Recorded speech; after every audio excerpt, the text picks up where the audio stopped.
Meta est en train de piloter tes campagnes à ta place et t'as peut-être rien vu et ça peut coûter cher pour ton business. Depuis 2025, Meta Ads pousse de plus en plus la fonction Advantage Plus. Je ne sais pas si tu as entendu parler, mais en gros, tu lances ta campagne et le ciblage, c'est de l'IA, le placement, c'est de l'IA, le budget, c'est de l'IA et les créas, c'est de l'IA. Bon, sur le papier, c'est pas mal. En général, le coût par lead baisse et tout le monde sur le papier peut être content. Mais chez Calllead, on s'est rendu compte de quelque chose pour les thématiques B2B, c'est que cette fonction Advantage Plus ne marche pas des masses. Parce que sur une thématique B2B, en général, tu recherches de la qualité. On s'en fout un petit peu du coût par lead. Ce qu'on veut, c'est qu'à chaque fois qu'on passe un appel, il y a quelqu'un d'intéressant au bout du fil qui a un vrai projet. Et c'est là que Advantage Plus devient quand même un petit peu moins pertinent parce que c'est pas du mass market. On a quand même vraiment besoin d'aller chercher le ciblage vraiment très précis.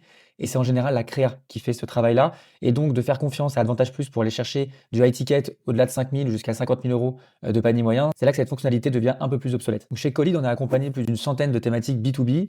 Et depuis 2025, on a fait forcément des tests sur Advantage Plus. On a remarqué que certes, le coût par lead baissait, mais que par contre, la qualité du lead chutait beaucoup. Et donc, forcément, comme on pilote nos campagnes au ROI et à la signature et à la vente, on s'est rendu compte que c'était peut-être préférable de désactiver pour l'instant Advantage Plus tant que c'était pas vraiment encore mature. Et en plus, c'est un cercle vicieux parce que plus tu lui envoies des leads de mauvaise qualité, plus il continue à t'envoyer parce que tu diriges ta campagne au coût par lead et non pas au coût par rendez-vous, au coût par signature. Donc lui, il continue. Donc sujet B2C, pourquoi pas Advantage Plus à tester, bien que sur certains comptes, on reste quand même sur du manuel. Mais en tout cas, pour l'instant, mon retour d'expérience sur les sujets B2B, vous désactivez Advantage Plus dans tous les cas et vous essayez de diriger votre trafic sur du broad avec une créa qui est le plus ciblée possible sur votre persona. Donc si tu es dans une thématique B2B principalement et que tu observes une baisse de qualité brutale depuis 1 ou 2 mois, regarde sur ton compte Meta au niveau audience et regarde si l'Advantage Plus est activé.